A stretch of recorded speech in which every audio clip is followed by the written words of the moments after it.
Vamos a ir a la palabra del Señor y les invito a que me acompañen en una porción del Evangelio de Juan, una porción que solamente Juan recoge en su Evangelio. Juan es muy detallista en las historias que nos va a contar acerca del Señor, y esta en particular no se encuentra en ningún otro lugar de las Escrituras. Estoy hablando de Juan capítulo 9 y vamos a leer solamente los versos del 35 al 38. Juan capítulo 9, versículos del 35 al 38. Dice la palabra del Señor de la siguiente manera: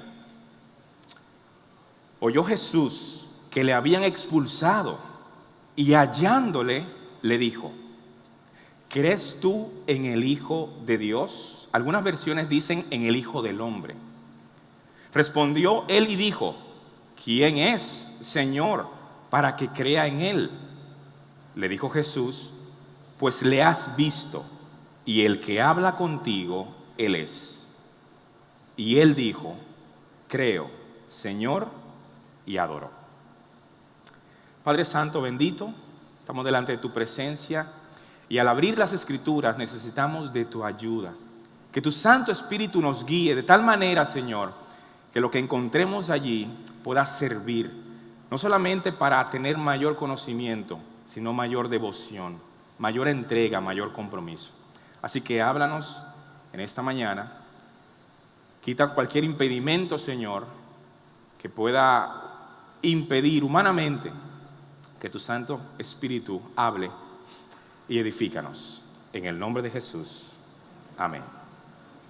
Esta porción que tenemos aquí delante es una porción que trata acerca de un hombre que fue ciego de nacimiento. Si usted está familiarizado con la porción que tenemos aquí, Juan capítulo 9, sabrá que está hablando de un hombre ciego de nacimiento.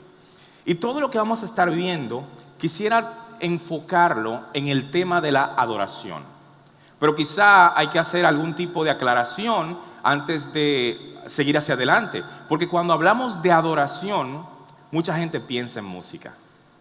A veces cuando tomamos el tema de la adoración pensamos, va a hablar de música, cuando no realmente es así. Porque la adoración, aunque es la música, aunque es una herramienta, un canal de adoración, no lo es todo. La música es solamente un pequeño momento. La adoración es toda la vida. Toda nuestra vida debe ser de adoración. En cada detalle que hacemos, en cada actividad, en cada cosa, debería ser de adoración, y eso lo vamos a ver un poquito más adelante. Así que no vamos a estar hablando de música, pero sí vamos a estar hablando alrededor de este tema de la adoración. Y para poder entender esta porción que tenemos delante, que hemos leído, estos pocos versículos que hemos leído, para poder entenderlos bien, tenemos que hablar un poquito del contexto. ¿Qué es lo que está pasando en esta porción en que acabamos de leer que han expulsado a un hombre? ¿De dónde lo han expulsado? Que Jesús lo ha encontrado y le ha hecho unas preguntas, y luego este hombre termina adorando a Dios. ¿Qué es lo que ha pasado? Bueno, si vamos al principio de este capítulo, nos vamos a dar cuenta que Jesús y los discípulos van caminando en esas calles polvorientas. De repente encuentran a un hombre al lado del camino que les pide o que está pidiendo, pero es un hombre ciego de nacimiento. Como en muchos otros lugares, nosotros también conocemos personas que están pidiendo en la calle, en el camino. Bueno, este hombre está en el camino, pero los discípulos tienen una pregunta para este hombre. Los discípulos que ven a este hombre en el camino le preguntan a Jesús: Señor, ¿quién pecó? ¿Este o sus padres pecaron? O sea, si pecó el ciego o pecaron los padres para que él fuera ciego desde el momento de nacer. Le hacen esta pregunta al Señor y nos revela lo que muchas veces los discípulos y nosotros pensamos de las aflicciones o de las situaciones malas, las desgracias que nos pudieran pasar en la vida. Ellos le preguntan a Jesús: ¿quién pecó? Porque para ellos el hecho de que ese hombre esté ciego es producto del pecado. Muchas veces nosotros pensamos de la misma manera. Ah, si le está yendo mal, es porque ha pecado. Ah, si le está yendo mal es por producto de su pecado. Pero la respuesta que Cristo da nos revela algo más. Cuando los discípulos le preguntan a Jesús por este hombre ciego de nacimiento, ¿por qué él está así?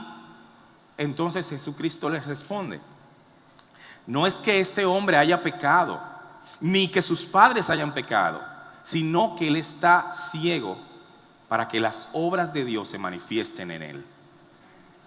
O sea, una visión completamente diferente de la que los discípulos tenían y que muchas veces nosotros podemos tener de las aflicciones. Si él está en esa condición, es para que la gloria, la obra de Dios se manifieste en él. Y eso ya de por sí nos está dando una visión diferente de cómo Cristo ve esta situación. Pero entonces Cristo procede a sanar al ciego. Lo hace de una manera que para nosotros podría ser muy extraña. Hace lodo en el suelo, toma el lodo, lo unta en los ojos de este hombre que está ciego, lo unta y le dice, lo manda a lavarse a un estanque que está cercano. El ciego va, se lava y cuando regresa ya está viendo. Ya está viendo lo que antes no veía. Un hombre ciego de nacimiento, la Biblia no nos dice la edad de este hombre. No nos está diciendo que cuántos años tenía. La verdad es que podemos intuir la edad de esta persona porque más adelante en el relato nos va a decir que sus padres vinieron a confirmar que era él y los padres dicen, bueno, pregúntenle, ya él es grande. O sea que podemos estar hablando de alguien de más quizás de 20 años. Quizás una persona, un hombre maduro, quizás de 30 años, no lo sabemos, pero ya era un adulto. Y toda su vida la había pasado ciego. ¿Qué impacto pudiera haber tenido ahora que este hombre, un hombre viejo, un hombre grande, una persona que se ha acostumbrado a vivir en la penumbra, en la oscuridad, que aprende a diferenciar las voces porque es la única referencia que tiene de las personas, que toda su vida la ha mantenido en esa oscuridad, en la ceguera, y ahora por primera vez en su vida puede ver? A mí me resulta muy impactante esta historia porque yo he visto videos y posiblemente muchos de los que están aquí han visto videos de personas que por alguna condición no pueden escuchar y le hacen un implante. Y después de que los médicos ponen algo en el cerebro, cerca del oído, en un órgano que se llama la cóclea, y prenden y mandan un poquito de corriente, estas personas pueden escuchar por primera vez. Y es impactante ver el rostro de estas personas escuchando por primera vez. Es indescriptible. Algunos se quedan, se tapan la boca, se tapan la cara, bajan la cabeza, comienzan a llorar. No pueden creer que por primera vez están escuchando las voces de su mamá, de sus hermanos, de los médicos. A otros que por algún problema de visión no pueden ver y reciben también un tratamiento y es impactante la cara. Inclusive personas que sí ven pero con dificultades, como por ejemplo los daltónicos, que no pueden ver toda la gama de colores que nosotros vemos. Los daltónicos les compran unos lentes y ellos se los colocan y pueden ver, y es impactante la reacción de estas personas. Este hombre, que estamos viendo el contexto de estos versículos cortos que hemos leído, pero este hombre ciego de nacimiento está viendo por primera vez en su vida los colores, el rostro de las personas, el cielo azul, el verde de los árboles. Puede ponerle un rostro a la voz que antes oía, ahora puede ponerle un rostro. Imagínense el impacto que debió haber sido este milagro. Pero cuando este hombre regresa del estanque, Los que lo reciben, los que antes eran sus vecinos, los que lo conocían de toda la vida, cuando este hombre regresa y dice, miren, ya puedo ver. Ellos le dicen, ¿tú te pareces al ciego que antes estaba aquí? Y él decía, sí, soy yo. No, tú no eres, porque era un ciego. ¿Qué pasó? No, que me sanó, Jesús me sanó. No, tú te pareces. Y no le creían al ciego nacimiento. O sea, imagínense él tratando de dar explicaciones de que él era él. No le creen. Los llevan donde los sacerdotes que confirmaban que el milagro se había realizado. Y los sacerdotes que no quieren saber de Jesús, entonces comienzan un interrogatorio más exhaustivo. Todo este acontecimiento está pasando un sábado, o sea, un día de reposo. Por lo que ellos, los sacerdotes, ya están que no quieren saber. No solamente del milagro, sino de toda esta situación. Oye, ese hombre no sigue las costumbres, le dicen al ciego. Ese hombre es un pecador. Ese hombre no puede venir de Dios. Y el ciego entonces dice, pero ¿cómo puede ser que no sea de Dios si Dios no oye a los pecadores? Y a mí me abrió los ojos. Sí, pero realmente tú eras ciego. ¿Cómo sabemos que tú eras ciego? Y entonces buscan a los padres. Y los padres, entonces, vienen, comienza el interrogatorio de los padres y los padres no quieren responder. Tienen miedo de que hacia ellos también haya una confrontación. Y entonces ellos dicen, edad tiene, pregúntenle a él. Y siempre me acuerdo, cuando leo esta porción, de que cuando ya yo era jovencito, más joven, ya podía ganar cierto dinerito, ya estaba en la iglesia también, pero de repente habían actividades en la iglesia que mis padres siempre me costeaban, mi papá me costeaba, pero cuando ya yo era jovencito, ya ganaba mi dinero y había una actividad, le preguntaba a mi papá, mire, ¿y Carlitos va a ir a la actividad? Y mi papá decía, edad tiene, pregúntenle a él. Y sí, era una manera de broma, pero edad tiene. Ellos no quieren tener problemas con los fariseos. ¿Y qué hacen? No, pregúntenle a él, que él sea responsable de sus actos. Vuelven donde el hombre y entonces otra vez vuelven y lo interrogan. Y este hombre está cansado, ya no aguanta más. Y llegando a un punto en donde él ya no puede más, termina diciendo, mira, yo solamente sé una cosa. Yo antes era ciego y ahora veo. Un testimonio sorprendente. Pero todo esto termina con los fariseos enojados con él y expulsando a este hombre de la sinagoga. Que lo expulsen a uno de la sinagoga, siendo judío en ese tiempo, era prácticamente cortarte de la religión judía. Y a este hombre lo expulsan de la sinagoga.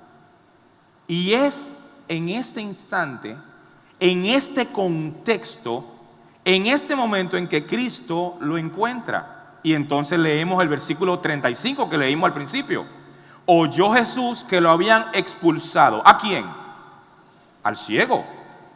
Y hallándole, le dijo. Y aquí viene la conversación ahora de Jesús con el ciego. El ciego nunca había visto a Cristo.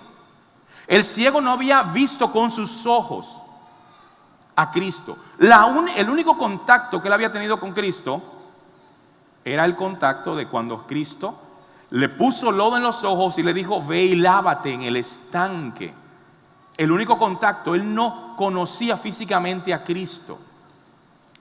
Y Cristo lo encuentra y le pregunta, y ahí está la conversación que justo leímos al principio. Y esto entonces ahora nos permite que nosotros nos adentremos en estos versículos que acabamos de leer al principio. Toda esta porción tiene que ver con un milagro. Pero a diferencia de otros milagros, Cristo lo sana sale por un momento de la ecuación, sale fuera. Este hombre tiene estas conversaciones y ahora Cristo vuelve y lo encuentra.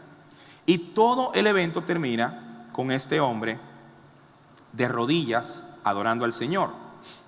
¿Qué podríamos aprender de nosotros de esta porción relacionado con la adoración?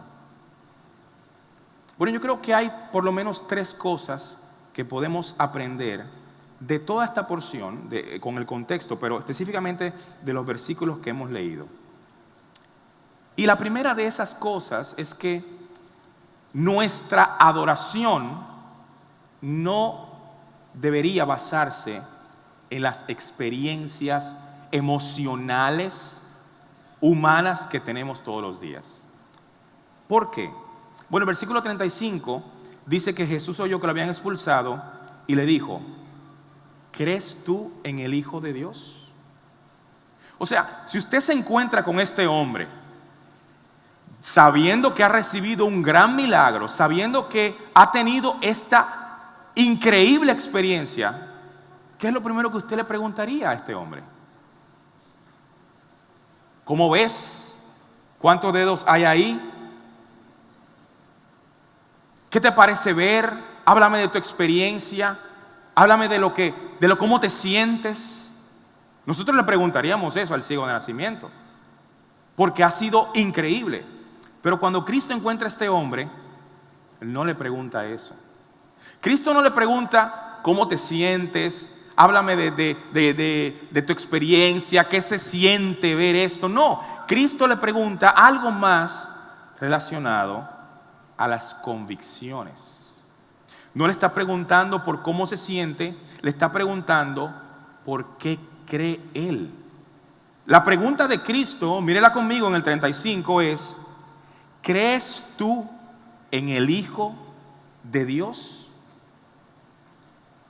Este hombre ha pasado un día de abajo hacia arriba.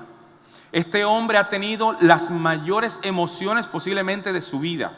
Ha tenido una transformación, un cambio increíble del día a la noche. Lo que le ha pasado a este hombre no es pequeño.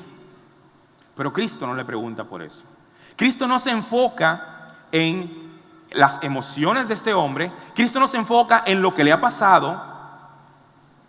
Y muchas veces nosotros sí nos enfocamos en esas cosas.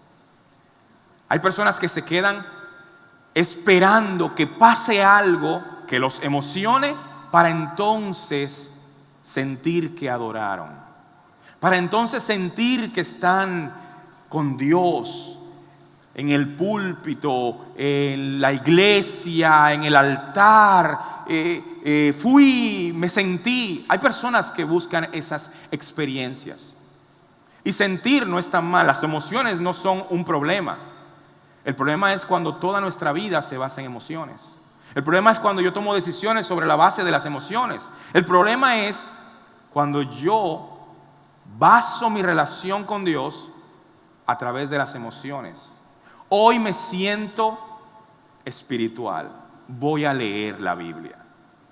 Hoy me siento dadivoso, voy a ofrendar, voy a dar mis diezmos. Hoy siento que, mira, como que sí, voy a orar, voy a ayudar al prójimo, voy a consagrarme al Señor. Hoy me siento. Si vivimos de esa manera, entonces el día que no lo sienta, no lo voy a hacer. El día que entonces las emociones no estén en ese lugar, en ese punto, cuando yo no esté tan animado, cuando no esté tan comprometido, ¿qué va a pasar? Bueno, nuestra vida no se debe basar en las experiencias y en las emociones. Lamentablemente hay muchas personas, inclusive personas que se llaman cristianos, que viven su vida en base a emociones. Y entonces están esperando a ver qué cosa nueva sucede para entonces ellos emocionarse y decir: sí, Dios estuvo aquí. Las experiencias que este hombre acaba de pasar no son el foco de atención principal de Cristo. Y él ha pasado por mucho. Acaba de ver, no le creen, lo interrogan los vecinos, los fariseos, llaman a sus padres, ver sus padres por primera vez, eso debió haber sido increíble. Pero Cristo no le pregunta por eso. Hace muchos años, todavía Dios no me permitía congregarme en esta iglesia. Sí tocaba violín en ese tiempo. Y no sé por qué, pero muchas personas tienen al violín como un instrumento muy espiritual. No sé cuándo ustedes han topado con eso. El violín es el más espiritual de los instrumentos. El saxofón no. El saxofón no. Yo no sé si ustedes conocen a alguien que toca saxofón, pero el saxofón no. Ahora el violín, el violín es una cosa. Y me ha pasado, uno lo dice de broma, pero me ha pasado que las personas se me acercan porque el violín y wow. Y recuerdo que en una ocasión, estando en una actividad, un concierto, una actividad, mucha gente, muchas luces, un escenario. Y yo recuerdo que cuando la actividad se acabó, que muchas personas venían y se acercaban y te saludaban. Yo recuerdo en particular a una dama que se me acerca, acompañada con una niña, y esta dama se veía bastante tocada. Se acababa de terminar la actividad y entonces ella viene donde mí y me dice: hermano, porque me hablaba así como en éxtasis todavía. Hermano, mire, yo recuerdo que tenía un pañuelito en la mano y lo apretaba y lo aflojaba y hacía: hermano, ese violín, hermano, mire, cuando usted toca ese violín, yo siento, óigame, baja aquí en la espalda algo, baja, y mire, yo me siento, y aquí en el cuello, mire cómo hace mi cabeza así. Y yo le dije: hermana, vaya al médico. Eso no es normal. Eso no es normal, hermana, vaya al médico. Y puede ser que estemos basando las experiencias o el decir que yo creo en Dios, que sí, que Dios me dijo, que Dios me habló, en experiencias emocionales. No funciona así la vida cristiana. No es a través de emociones, es a través de convicciones. Cristo le pregunta a este hombre, después de todo lo que ha pasado: ¿crees tú? Esa era la pregunta que iba. Para nosotros quizás no, pero para Cristo sí. ¿Crees tú en el Hijo de Dios? Es trascendental entender el significado de esta pregunta en esta porción. Si vivimos de emoción en emoción, puede llegar un momento en que ya nada nos asombre. Ya hemos visto tanto que nada nos impresiona. Entonces Dios tendría que esforzarse más para hacer algo que nos impresione. Pero ya Cristo, Dios, hizo lo más grande. Él descendió del cielo, se hizo un hombre, se entregó a sí mismo, se dejó matar en una cruz de vergüenza, tomó mi pecado, tomó el tuyo, los clavó en la cruz para nunca más acordarse de ellos. Y eso es suficiente para que yo le sirva de todo corazón. Él no tiene que hacer nada más porque lo ha hecho todo. Ha hecho lo suficiente para que nosotros nos postremos delante de Él todos los días, doblegando nuestra carne, doblegando nuestras emociones, trayéndolas como una ofrenda a sus pies y adorándolo.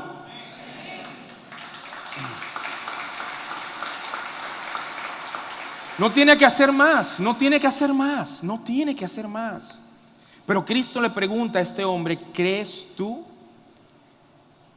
Y nosotros debemos ser personas que basan sus decisiones, sus acciones, sus actividades en convicciones. Hoy no lo siento, pero lo voy a hacer. Hoy no me gusta, me levanté lento hoy, pero lo voy a hacer. Me voy a levantar y voy a leer, me voy a levantar y me voy a entregar. No lo siento, pero voy a ayudar. Voy a servir sacrificialmente. El servicio casi siempre implica el sacrificio de algo. Cristo está apelando a eso.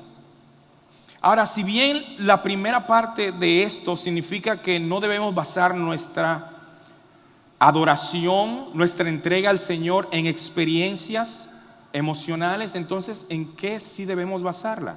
Bueno, la segunda cosa que creo que este pasaje nos enseña, nos lo dice. La adoración está basada entonces en la revelación de Dios. Miren lo que dice el versículo 36. Estoy en Juan capítulo 9, versículo 36 y 37. Dice: respondió él, o sea, el hombre, cuando Cristo le pregunta, ¿crees en el Hijo de Dios, en el Hijo del Hombre? Bueno, él responde en el 36, ¿quién es, Señor, para que crea en él? Bueno, Jesús entonces les dice: lo has visto, el que habla contigo, él es. Entonces, ¿en qué se basa nuestra adoración, nuestra entrega, nuestra devoción a Dios? ¿En qué se basa? Se basa en la revelación de Cristo. Y cuando hablamos de la revelación de Cristo, en este pasaje en particular, tiene que ver con que Cristo se expuso y dijo: mira, soy yo soy la persona que te sanó, yo soy el Cristo, yo soy el Mesías, es Él el que habla contigo. Cuando Cristo le pregunta a este hombre ¿crees tú en el Hijo del Hombre? ¿Crees tú en el Hijo de Dios? Está utilizando una expresión que hablaba del Mesías. O sea, la pregunta al final de cuentas que este hombre entendió: ¿crees en el Mesías? ¿Crees en el enviado? ¿Crees en el ungido de Dios? Y entonces este hombre, de manera muy humilde, abre su corazón, sincera y honestamente le dice: Señor, ¿quién es para que crea? O sea, este hombre está abierto a recibir. ¿A recibir qué? A recibir lo que Cristo le va a dar. Él estaba deseoso, él tenía hambre, él quería que lo guiaran, que le mostraran, estaba abierto a la instrucción. Nuestra adoración no debe basarse en las emociones, pero ¿en qué sí? En la revelación de Cristo. Para este hombre significaba que Cristo se mostrara. Para nosotros, ¿qué significa?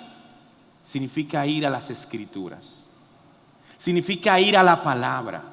No hay otro lugar, no hay otro medio por el que el Señor se nos revele tan claramente como las Escrituras. No hay otro medio. Es las Escrituras las que nos hablan del Señor. No hay otro lugar, no hay otra manera. Dios se ha revelado a través de las Escrituras. Mire lo que dice, por ejemplo, Juan capítulo 17, versículo 3. Esta es la vida eterna, que te conozcan a ti, o sea, a Dios, al único Dios verdadero, y a Jesucristo, a quien tú has enviado. Esta es la vida eterna, que te conozcan ¿a quién? A ti, conocer a Dios. Dice Jeremías capítulo 9, versículos 23 y 24. Así dice el Señor: no se gloríe el sabio de su sabiduría, ni se gloríe el poderoso de su poder, ni tampoco se gloríe el rico en su riqueza. ¿Y en qué nos gloriamos? Versículo 24, Jeremías 9. Mas el que se gloríe, gloríese en esto: que me conoce y que me entiende. Porque yo, el Señor, hago misericordia, derecho y justicia en la tierra, porque en estas cosas me complazco.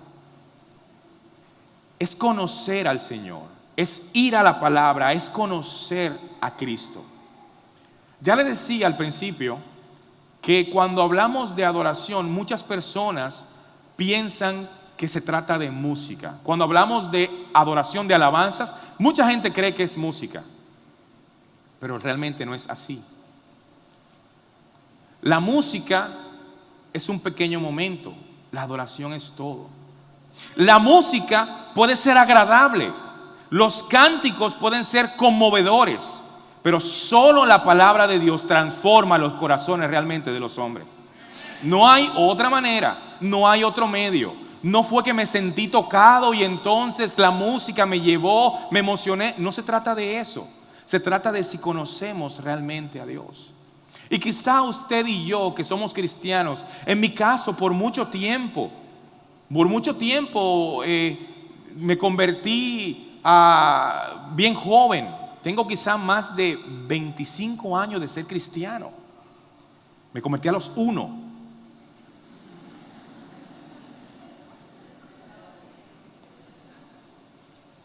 Quizás yo puedo decir, pero conocer a Dios, no, pero ya yo se lo sé. Ya yo conozco a Dios, imagínate, tengo 25 años, mis padres eran cristianos, ya yo me sé todas las historias bíblicas. Y la verdad es que no. Nunca dejamos de aprender de Dios. Dios es una materia que nunca terminamos de dar.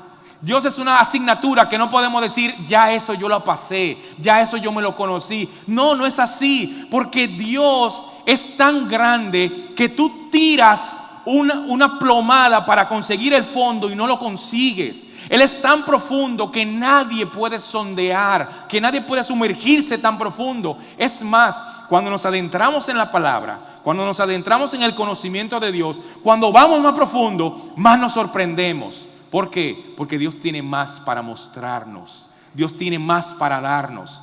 Y nosotros estamos absortos en el conocimiento de Dios, profundizando en Dios, aprendiendo de Dios, que cada día queremos más, más, más, más. Y no se agota. Y vamos a pasar toda una eternidad, cuando estemos con el Señor, asombrados de Dios, conociéndolo y adorándolo. Pero no se va a acabar. Mucha gente piensa que el cielo va a ser un lugar aburrido, porque vamos a estar ahí haciendo nada. No, va a ser de deleite, increíble deleite. Va a ser de gozo, de amor, de conocimiento, porque estaremos en la presencia de Dios, aprendiendo, conociendo, entregándonos, amando. Bueno, ese viaje empieza aquí. A veces pensamos que cuando hablamos de conocer a Dios estamos hablando simplemente de los que aún no son cristianos, aún no le han entregado su vida. De hecho, para la conversión nosotros muchas veces decimos que debe conocer a Dios la persona. Pero nosotros también, los que ya somos creyentes, los que ya hemos sido salvos por el Señor, estamos cada día aprendiendo y conociendo más al Señor. Por lo tanto, este hombre que ahora ha recibido la revelación del Señor, que ha recibido la pregunta, y la pregunta es, ¿crees en el Hijo de Dios? Este hombre que con corazón sincero ha dicho, no sé quién es, muéstrame, enséñame, y que como respuesta ha recibido, yo soy el que habla contigo, tú lo has visto, Él es. Ahora, en este momento, es que realmente este hombre dejó de ser ciego. Este hombre acaba de recibir la revelación de Dios. Sí, él había dejado de ser ciego de la vista física, pero ahora sus ojos espirituales se están abriendo, está conociendo a Dios. ¿Cómo podríamos entonces ir concluyendo? Si ya hemos visto a través de estos versículos, este pasaje, este contexto, que la adoración no se basa en nuestras experiencias, que se basa en la revelación de Cristo, en la palabra del Señor. Si estamos viendo entonces que mi devoción, mi entrega, mi adoración tiene que ver con la revelación de Cristo, entonces, ¿cómo se refleja eso en mi vida? ¿Cuál sería un apropiado respuesta? Bueno, muchas personas han dicho que la adoración es exactamente eso, es una respuesta. ¿Cómo respondemos a Dios? Bueno, deberíamos responder en adoración. La adoración es nuestra respuesta, pero es una respuesta que abarca todo lo que yo soy, abarca todo lo que tú eres. No es una respuesta a medias, no es una respuesta parcial, es una respuesta total. ¿Y a qué respondemos? Respondemos a todo lo que es Dios, a todo lo que Él es, a todo lo que Él ha dicho, a todo lo que ha ordenado. La adoración es entonces una respuesta. Cantamos al Señor respondiéndole. Cantamos al Señor hablándoles, pero toda mi vida, aparte del canto, también es adoración. O deberíamos decir, debería ser de adoración.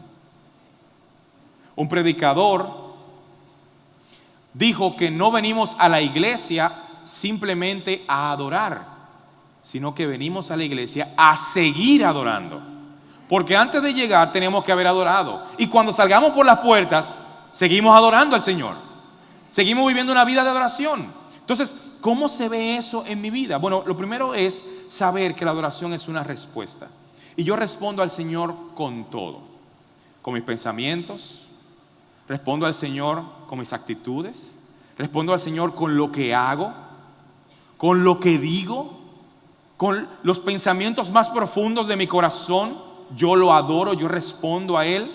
Respondo a Él conociéndolo. Por eso la adoración se basa en las Escrituras, en la revelación de Dios. Porque yo voy a las Escrituras y yo veo qué Dios espera de mí, qué Dios quiere de mí, y entonces respondo en obediencia a lo que Él quiere. Entonces respondemos con todo. Usted responde y yo respondo a Dios en cómo tratamos a los demás. Usted y yo respondemos a Dios en cómo somos de empleados o en cómo tratamos a los que están por debajo de nosotros. Usted y yo respondemos a Dios en cómo tratamos a las esposas o las esposas a los esposos, en cómo tratamos a los hijos. En ese trato relacional también respondemos a Dios. Respondemos a Dios con lo que pensamos, con lo que toma el primer lugar en nuestra mente, en nuestra vida. Respondemos a Dios en aquello que nos es más importante, en aquello que le dedicamos más tiempo. De esa manera también respondemos a Dios. Respondemos a Dios con nuestras actividades diarias. Respondemos a Dios con nuestras emociones. Respondemos a Dios con todo. Y entonces eso debería llevarnos a una reflexión. Bueno, ¿cómo estoy respondiendo a Dios? ¿Cómo está mi vida mostrándose si realmente soy un adorador? Muchas personas piensan que adoradores son los que suben al altar, los que nos dirigen en música, los que nos ayudan a cantar. Pero la verdad es que todos los cristianos, todos aquellos que han sido lavados por la sangre del Cordero, son adoradores del Cordero también. Nosotros, tú y yo, somos parte de ese grupo de adoradores. Cuando vemos esos pasajes en el libro de Apocalipsis que nos hablan de multitudes, como en el capítulo 7, que nos habla de una multitud vestida con ropas blancas, que adoran al Señor, que tienen un cántico nuevo, que le hablan al Señor, que lo exaltan, que lo honran con palabras.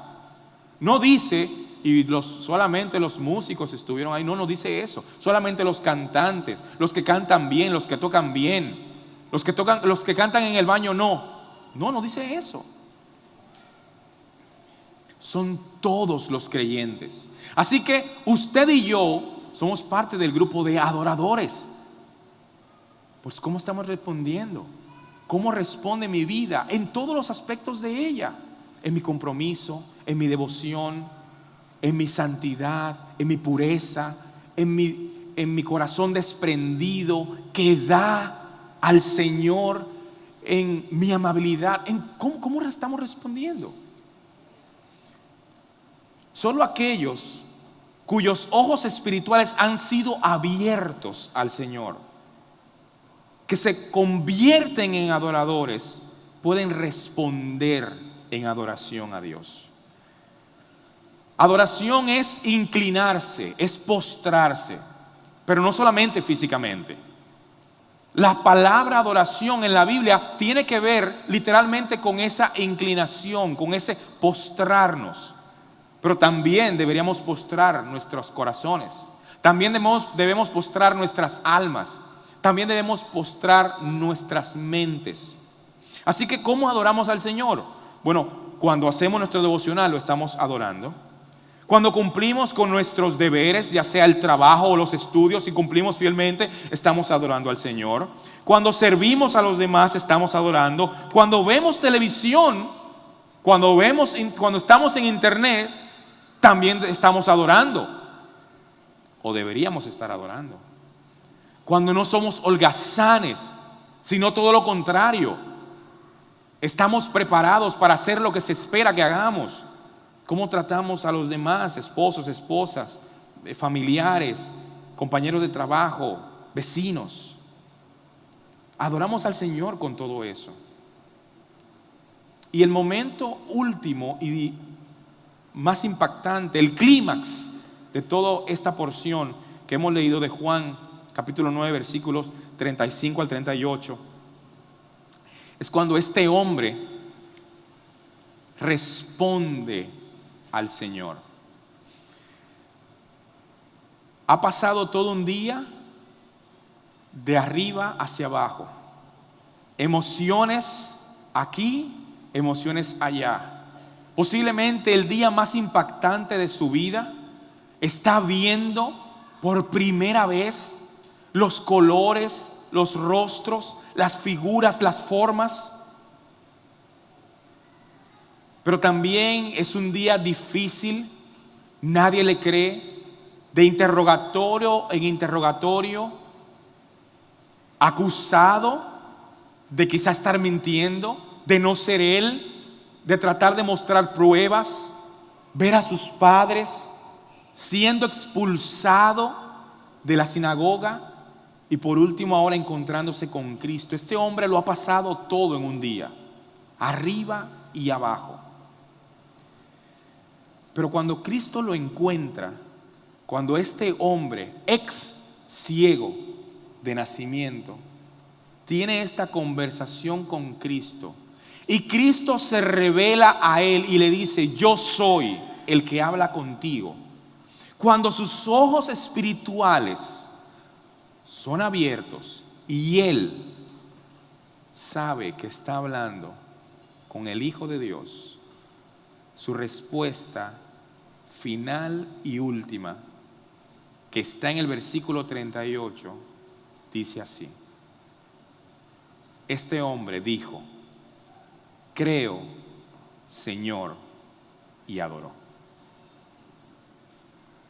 Creo, Señor, y adoró. Su respuesta fue la adoración. Posiblemente implicó que este hombre se postró literalmente, que cayó de rodillas delante del Señor. Pero su respuesta fue adoración. El momento más dramático o crucial de esta porción es cuando este hombre, confrontado con la realidad de Cristo, cae en cuenta que la persona que él tiene enfrente es el mismo Hijo de Dios. En otras palabras, la respuesta a su pregunta, ¿quién es? Muéstrame para que yo crea. La respuesta a su pregunta es el hombre con el que él está conversando en este momento. Cuando este hombre se expone al conocimiento, a la verdad revelada del Hijo de Dios, su respuesta no es simplemente verbal, respondió con su boca. No es simplemente intelectual, creo, Señor, sino que su respuesta es también espiritual, adoró. ¿No es ese un buen resumen de nuestra vida? Ver, creer y adorar. Con nuestros ojos espirituales hemos visto a Cristo. Por fe andamos y no por vista. Nuestra mente ha creído en la revelación de ese Cristo. Conocemos las Escrituras y las tenemos frente a nosotros. Y con nuestros corazones y con nuestra vida respondemos en adoración. Padre Santo, Señor Todopoderoso, Señor, si tú nos concedieras la bendición, el privilegio, Señor, de vivir vidas postradas delante de ti. Ayúdanos, Señor, a siempre verte. Ayúdanos, Señor, a buscarte de todo corazón. Ayúdanos, Señor, a postrarnos en adoración delante de ti. No anhelamos nada más, no queremos otra cosa, porque si te ponemos a ti en primer lugar, todo lo demás será añadido. Así que, Señor, ayúdanos, fortalécenos, guíanos y permítenos, Señor, vivir vidas de adoración. En el nombre de Jesús. Amén.